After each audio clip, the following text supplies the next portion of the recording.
Voilà, et peu d'informations pour l'instant. L'enquête est ouverte après ce drame. Tout juste sait-on que les tireurs étaient un père et son fils et que l'un d'eux avait fait l'objet d'une enquête en 2019 pour d'éventuelles proximités avec le groupe État islamique. Les derniers éléments depuis Sydney avec Grégory Pless.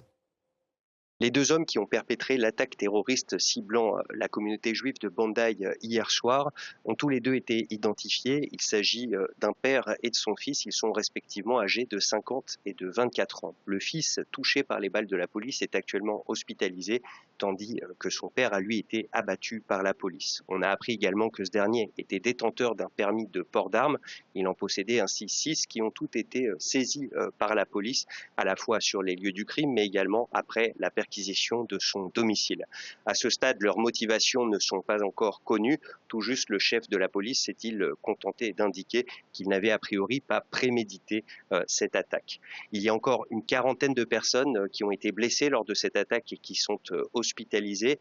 Le Premier ministre Anthony Albanese s'est lui exprimé ce matin et s'est engagé à éradiquer l'antisémitisme en Australie sous toutes ses formes. Et dans le même temps, des moyens très importants de police ont été déployés pour sécuriser les lieux de culte et autres lieux de rassemblement de la communauté juive. Cette attaque de Bondi Beach, avec désormais 15 personnes au moins décédées, représente la plus grave attaque terroriste jamais perpétrée sur le sol australien.